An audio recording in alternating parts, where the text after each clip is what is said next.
ole tununa hian ko ran hote thole kanal pai siu krista mingin easter chibai kabu kachau tununa kan thu pui tura kan ko ran thuai tu te na anon siam chu thole nun thil ti thei ti ani a chiar tur te rom bungruk chang khatachang chang som pakhat le Philippi bung thum chang khatachang chang riate ani a kan thu pui kan soi ma in le kan thu pui tur a chang pek ta kan chiar ma im tu huna hian thu ma ruai han nei jok kan du a hei kan riat the wangin voin hi kan la li shu krista thi na ne thole nani Easter Sunday ni ti kan riat the ome amairo chu kan ria tangin tun kum chu khovela ripui coronavirus covid-19 le na wangin ko ran hoten ahuwa pathian kan biak na mun biak in kharni im ko ran mi ten ama kan pol na mun na tum kaw ni te good friday te biak in lama kan mang thei to lo ti kan threwa chu tiang anga pathian pol na hun ko ran ho ten thu pui rang rang kan thuai tu te na an ron ruam man te soi thei lo tur le ngai tha thei lo tur anga ril ru in buat sai na mek la in zanina hian kan thuai tu kan christian thalai pol lam kan thuai tu te le ko ran ho te du sak dai in hun rem chang tang mai zanina kan thu pui tho le nun thil ti thei ti soi na hun kan nei hi kalom le maya hun min siam sak tu ko ran ho te le min ro man pui tu le pathian chunga ma sain lom thu kan soi ani kan tun lai bo ruak ton me khunar satak kan ma chon le kan man me chan chin tu soi tur tam ta kom ma se janina hian chutilam chu kan soi tur po ani lawa kan soi man bok lawa kan lali shua thi na ne thole nun thil ti thei chan chin ngai tha thei tura hun lom om kan nei hi avalui na valom om tak em pathian chi bai bukin athu thiang lim ilo ngai tha zuyang u rom komi te na tir ko pola le khathon bungruk chang khatachang chang som le pakhat pathian thui ngai thang u a sei deu lek na nga marachu ngai thang na lam kan ril ru te lo in bua sei la thang le pathian thui ngai thang u enge kan soita kang le khongai na chu pun le zual theinan sualin kanom reng don emni nai love ke ni sual konga thi to sualin eng tinge kan lanun thei chewang ke ni jinga krista isua baptism changa piang te chu athina baptisin kan om ti in relo vemmoni chu wangin athina baptisma kan chanin anena phum vein kan om paro pui na in mithi jinga ta krista kai thong khan ke ni po nun na tharim kan om theina athina an puya ma nen kan in zom to si chuam a thole na an pui po im kan in zom bokang heng hi ria ila kan mi hring hlui chu ane na ken bein om veta sual putak sa chu ti borala a om theinan tu na china sual boya kan om lo na turin tu po thito chu sual laka achuak to si a tin krista ne na kan thi ve to chuan ne na kan nung ve bokang ti kan ringani krista chu mithi jinga ta kai thoina oma athile don to lo ti kan thchi a thi na chu na ma chunga thu nei to lo a thi na chu sual lam konga chatu na tan voi khat chau a thi ani anun na ro chu pathian lam konga anu ani chu tiang bokin nang ni po sual lam konga thi to in ruat ula pathian lam konga ero chuan krista isua nunga in ruat ro u Philippi khuami tena tirko pole khaton bung thum chang riat atama chang som le pakhat anni a amaro chu chang som le pakhat chau hi kan chiar mai nge athina an puya thi in ama ne na thole na thil ti theina ne atua na te trom puina ne ka riat theina mi thi jing ta thole na chu ka chang thei ram ma na ti in athu gan chiar te pathian in malmin som ro se amen trong trai u min mangai tu lalpa kan pathian khovel har sat na le mang an nakara thole nun thil ti thei lali shua krista chan chin thapuang tura hun tra le hun lom min pe ka wangin ichunga kan lom malom thu kan seya he nangma kan lali shua krista kan ta na tura thia thole awanga lalpa kan nun ni lo zia te kan van nei zia te in thria zanina kan thu pui poimo tak kan mai thak tu ri ko ran ho te tan mal min som sakla a soi tu le mai tha tu te zong ta na nangma kan rin na ko ma son na le sot pui na kan mu the na tu ramal min som sak tu rin min chandam tu kan lalpa isu krista mingin kan on di la che amen le kan soita kan khan janina hian kan lali isu krista thole nun thil ti thei chan chin ngai nom le lutak mai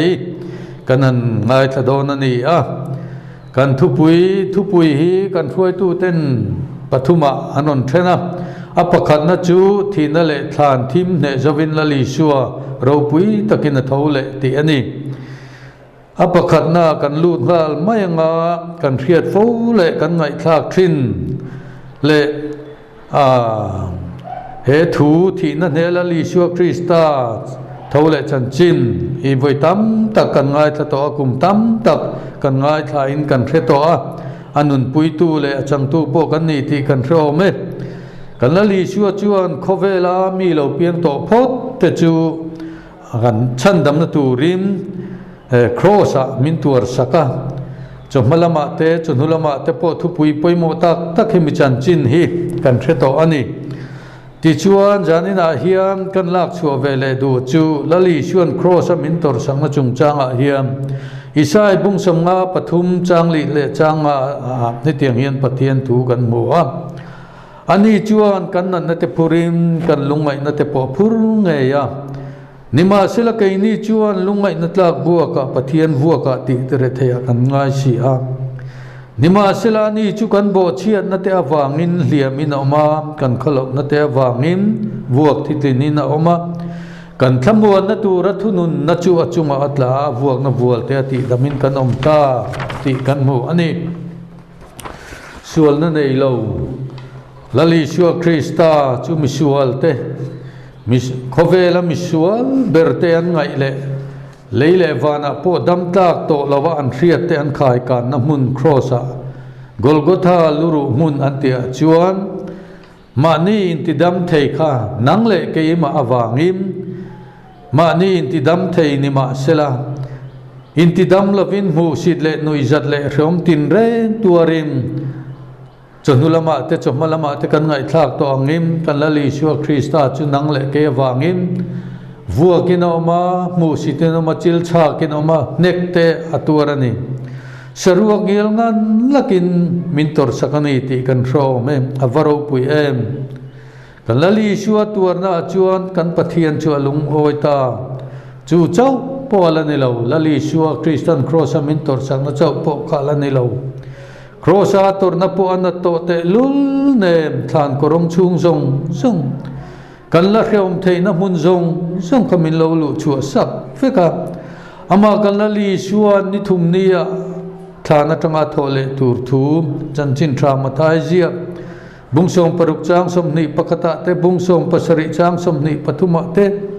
bungsom ni chang som pakua te chanchin thamar ka zia bungret chang som thum pakata te bungkua chang som thum pakata te bungsom chang som thum pathum le thum lia te chanchin tra luka ziak bungsom ni pani chang som pariat bung chanchin tra luka ziak bungsom pariat chang som thum pakhat le thum ma te hetiang hian a thole tur thu alo soi to ani ti kan hu the ani tin chu mai ba ka hebrai bung ni chang som pali som le panga chuam hetiang hian pathian thu kan mu a thi na thu nei tu chu dia bola ani ati boral theina tur le thi lo wanga dam chunga boyom zong te chu a chon chu theina turin ti thu pathian thu ro pui tak mai ke ni a chan dam fa te thì lau vàng bôi tang zong te kan chuột thei na turin lali Yeshua Krista chuan than korong chung te min lo lu khal vek to lali Yeshua Krista chuan chu than korong chung kan throm tor thei na zong te chu min lo ne sak to ani ti voinia hiam I rithar le ang u lalpa chu fukinom ro se lali Yeshua ro pui taka thole thu hi chan chin buziak tu palim mathai marka lukale zohana te hian anjia feka anjia dane ro chu ai nang klep lo ma se ro pui takin thole don ani ti hi anjia vek mai tilaya hian chanchin thra mathai le marka jiak hian lak chu kan dua chanchin thra mathai jiak bungsom ni paria changa le chang ro ka chuan hetiang nim kan mu ani vantir ko chuan mei chia te Mari Magdalene te Mari te chu alo bia an nena nang ni chuan lau su Isuan ken be khain zong ti ka hria ai heta talove soyang ina thole to khan amut na mun hi ron en ma te ti le chanchin tha marka jiak bungsom paruk chang thuma chuan tin khan kong ka ta lung chu tuin nge min lum son sakang o am ti lai mekin an handa ka lung chu lum son sai nan muta alian le sia tin khan chunga chuan an luta tlangwal pakhat puan war sin dinglam panga thuan mua an mangang ta ti chuan ani chuan an hena mangang su Isua Nazareth mi an ken be ka in zong ani o ma thole ta heta to lo en te u an jak na hi ti thu kan mu bokani hetiang deu bokhian chanchin thra lukazia ka le zona zia ka te po kan mu a lali Yeshua hian kan soita kang khan cross a chau ne lo kan mangan le kan lungmai thena zong min lo ne sakani ti janina hiam I rethar le ang u a thole nge ni ti tuna Bible chanchin thra mathai le marka zia ka kan mu ang kham nang le ke tan hiam kan lali Yeshua Krista hi thole nge ni ti hi rethar le ila lalpa chu fakinom le ro sen janina hian kan lali Yeshua min tor sak na le min tlan na le min tho sakro puizia la khelo emo la chang velo ni in thria zong te le hreto tu te po in har thar le tangu ngai te utun hi hun lo mom chu ni a ngai te utun hi chandam na ni chu ni Korinthon ni bung ruk chang som ni le paruka Korinthon ni bung ruk chang som ni le paruka kan mu ka kan chang pe ka ran jiang khan rom bung ruk wa khan tiam hian rom bung ruk chang sari le chang kuwa te chang song pakhata te tiam hian pathian thu kan mu ani kha tu po thi to chu sual la ka chuak to sia din Krista ne na kan thi ve to chuan ne na kan nung ve bokang ti kan ring ani Krista chu mi thi jinga ta kai thoina oma athile don to lo ti kan thri sia thi na chuan ama chunga thu nei to lo chu tiang pokin nang mi po sual lam konga thi to in ruat ro u pathian un ruat ula pathian lam konga ero chuan Krista Yeshua nunga in ruat ro u ti kan mu ani kha kan chan vo hi awan lutak em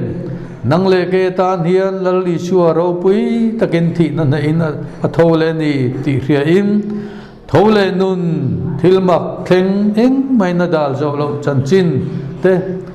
thole lal Yeshua Krista tan hiam kan nun le kan hun kan ngai tu na te in siam thar zelang u a chen ni na pani na chu thole nun na thilmak thleng eng mai na dal zo lo ti ani a kan soita kang khan mi pathian fam kim mi hring fam kim ni bok si kan lali Yeshua chu phu mani ve nge mai ma se hun lai le amalam le tun hun thleng po hian khovel le khabua le kan Bible a hian kan lali Yeshua ang hian miro pui tak le min naran te po am thin kan thia phu min an oma amaro chu lali Yeshua anga ni thum tu ka thole hi tu ma kan hriom lo ve lali Yeshua ro chu asoi lo ka ngai ni thum ni a thole ni ti kan soi to kha asoi lo ka nge ino mang ti hi lali Yeshua an khen be don khan a khen be tu te chuan lal pilata ne na alo soi to angin ni thum tu ka thole ang ti asoi sia chu wang chuan a than hi veng tu rin sipaite ruat ro ti in an nge na ti chuan lal pilata chuan an du nang chuan in duang chuan sipaite nei lom in ruat ro an ti a ti chuan a than veng tu rin sipai an in da ta ni ti kan mu ani amaro chu thole nun thil mak thleng eng mai na dal zo lo thupuina soyang hiam kan lali Yeshua Krista pathian rem ruat nang le ke awang a thole na tur hian eng mai sipai chak na le sipai ro puina le ral thuam fam kim hian lali Yeshua thole tur hi adang zo lo ani ti chiang em mani chu thu chu chanchin thra mathai ji bung som ni pasari chang somruk pani le rukrukate chanchin thra zona ji bung som ni chang rukatanga chang saria te kan muani tin chu mai po ni lo lali Yeshua thole na dal tur hian akong than kong khar lunglian pui po khan adal zo lo ni ti kan mu the ni tin chu chau pola ni lo lali Yeshua a tho khan apuan na tuam te khat fel takin na thlep fel thap maya chutiang ang chuan a tho san ani ti kan the thei ani lal ro puina le thu nei na thil ti the na hian a dong zo mol si lo chutiang ang takalal ro pui le thil ti thei nei tu nang le ke hi a thu oya arong bol na thok le ama fak le choi moi tur min pom ve du ani chuam i he lavapan mai tur kan vani em unau du tak te u kan tun lai hun tong me le hun har sakara hiam khongai na hun min la hun sak chung hiam kan lali Yeshua thole nun trong pui la lal trong pui lo ini chuan iril ru ingai tu ana idu thlan na siam fel ro le janina hian kan soi seng lo kan soi man lo chan chin thra lu ka ziak bung som pakwa le sang bung som pakwa tanga chang som thum pakhatin kara kham mi ho sa le lazara chung chang kan hu kha kan soi man lo janina hian I Bible khalo chiarin lo ngai tu te mi ho sa pa kha ai mu chuak hartlat mai mu chuain mu chuak ma se mu chuak khan atlai to ti ngai na om to lo chu wangin lali Yeshua Krista thole na nun trom pui lo tu kan lani chuam tu nai COVID-19 rileng me kara hiam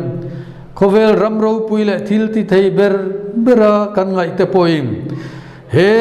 rileng dam natur hian ti dam natur dam do la nei lo chu wang chuan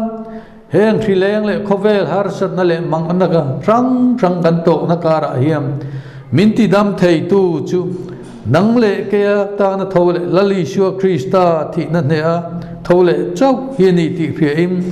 janina hian chu thole nun thilmak thil theng eng mai na dal zo lo chu nei chang turin kan lali Yeshua hian min so mani ti phia ila ko ran ho tem kan ril ru kan ngai tu na te isiam thar le ang u apathum na chuan thole nun thil ti theizia puan jar zel hi ring tu te mo phurnani ti ani a kan soita kang kam lali Yeshua thole chuan na zir tir te ho juda te lo wangan om khom na kong khar te kharan om lai chuan a thil ti theizia le thole ani zia aron in lan tirin an ma ni pol turin kong khar nan chunga an jinga aron kala in chunga thamuan omro se atiani chanchin thra zon zia bum som ni chang som pakwa tin chu chau po ni lo chanchin thra luka zia ka emau konga thian dun kal pani te ne na aron telvein aron kriatira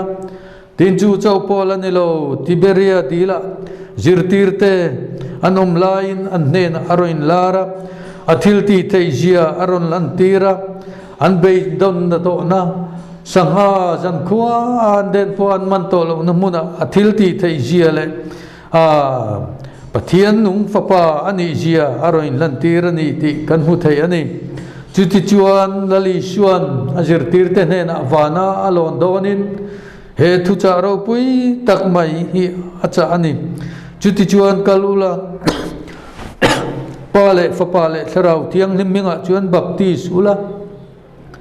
tu ka pek zong cheu pom turin zir tir ro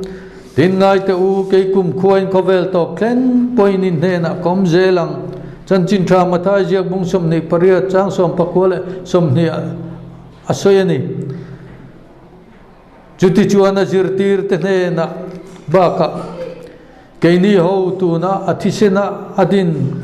ko frana cheng ho te po hi chuat hu pek chu chun zamin lalpa le aram tan kan thok zel kan thok mek kan thok zel do na ni then kat chu mun la zo ka thok tur te then kat chu mun atang ka thok tur te kan ni tu ma ole bang thei kan ni lo lataka kan kal thei vek don lo chu wang in tam zo ki chuan tual chunga kan ni tin hun mana har sat le mang anakara po tun lai kan bo ruak man me ka kan ril ru kan in du sakna kan in ngai sakna hi hetiang ang hian rong kan in bol sak thei to na ni hetilaya hian hei tun lai kan bo ruak kan thria theu mai sei po non po ngai om la ve atu te mai po ko fran le ko fran rang po in clear la vin tu te mai po he khilenga wanga da curfew na noya indu sak takin sarkar le khotlang ruai tu te ko fran ho ten tan kan la tlanga anei lo jok ten chuan an lo chamang ti hlawin kan nei sum le pai te kan thil nei te kan in pe khoma aval ro pui em hei kan pathian kan lali shua krista thole nge poina min chale min du dan chu ni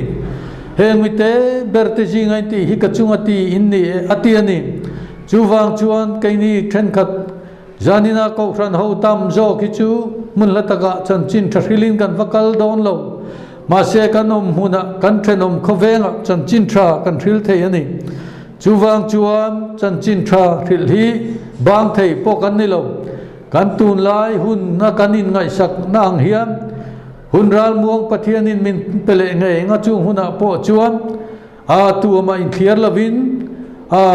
kan thria tangin party te pon sei taila janina hian amoi lo lam ni lo sela tu kan sei chan ni lavin party mal po indu sak bing na thin lung da tha in tu na kan che tang hiam anei lo jok te nei jok te na nan tran pui mel an mu ten avalo ma mem ava pathian tu em ava mi zo christian ril ru em kan thriat vo tongin tu ma kan pile pu te huna po ani kha sem sem dam dam ei bil thi thi tia kan thriat thinang khan tun lai kan nun hi hun ral mu pathian min pek le huna po thole nun krista trom pui tu te chuan kan chun zom zel ava poimo tak em he thil thalo tak kan ton hian thil tha tak kan rama kan khotlanga khovela hian ron her chu pui se avadu om tak em chu wangin janina hian thole nun trom pui tu te mi pani chan chin hian ngai thale lok tai langim peterale zo hana te kha ke bai dam lo hun rei tak dam lo kha lal pa mingin lali shua krista mingin anti dam thu kan mu ani sanhedrin ho ten an ngai thiam lo le peka lali shua minga thu soi lo tur ten an ti a maro chuan ni chuan thole nun an trom puya wangin pathian mit mu in pathian thu zom ai nang ni thu zom adik zo ke ma chu mai tu ro u ke ni zong thil kan mu le kan riat ti kha soi lo win kan om thei lo tir ko te thil ti bungli chang som pariat som ni thuwa kan mu ani ani thole nun trom pui tu te chu khovel mi tem lal ten dan be tumma se lali shua krista thole nun chu huai sen takim a mingim rong bol na an thoka dam lo te pon dam nan an lo chang ni chu wang chuan janina hian ko fran ho te lali shua thole thil ti theijia hi frelo tele reto nung tol me te ne na hiam ko fran ho ti hian i ril zelang u kan ti thei dan le kan khil na mun chui nang clip klep lo ani po im kan om na mun apianga kan nun le kan trong kam kan che jia kan thu soi mang hiam kan lan chu tir the ni kan rong bol pui te kan tho pui le kan thenom khovenga te itlang itar lang zel te angu chan chin tra mar ka jia bung som li le panga chuan tiang hian lali suan ama chan chin asoi kan thianin mi hring fopa me upo ni ma sela rong bol sa ka turin alo kalawa rong bol tu le mitam tak tlan na turin alo kalani ti thu min riat tirani avarau pui enton tur min vanut chia na sem ahar sa thin tiru ma sela li shua zui tu te kan ni chuan lalanga tur kan ni lawa rong bol tur chia lo rong bol tur kan ni zanina hian thole lali shua krista me point khatiang asoi ni chuan nang le ke hiam lal na le thu nei na huna kan rong bol na te kan chan vo kan mo phut na di mang lavim midang ten lali shua nun an lo nei the na turin kan trong kam kan che jia te po kan phim khura kan nun ava poimo te lul tun kum good friday easter hiam thole nun trom pui tu te hiam kan nun ibua sai thar jelang u to nalamata chuan he thu hi christmas lai tang khan karil ruwa om pathianin min pek ve ning ka ria janina kan han soita thole nun thil ti thei tinen po hena zom le in kan ria chu chuan tarlan tel ram kan dua chanchin tra lukazia bung khat chang som thum pakwa tang som li panga khan lali shua krista thole thina he thole pai tu nun marile elizabeth in biang na chung chang thu kha ni an chiar lok kan dua tiang kan chiar lok ang chanchin tra lukazia bung khat chang som thum le pakwa tanga som li le panga hiam chung lai chuan mari chu athawa thingtlanga judai rama kho pakhata chuan nakal ta thua ya tin zakaria ina aluta elizabeth chu chibai abu ka tin heti hi ni a elizabeth in mari chibai buk chu ariat vele apum chunga naute chu ache a tin elizabeth chu tharau thiang nimin alo khatta tin oring takina awa nang chu mei chia zonga eng tholini irilara po ainga tholani kalalpanu kanhena ilokal hi eng ti jiange nile ngaite ichibai buk thom kabenga alu vele alo mawangin naute kapum chunga acheni aringnu po ainga tholani anena lalpan thu asoi kha thleng don sia ati ti thu kan muani hetilaya hiam thole nun paitul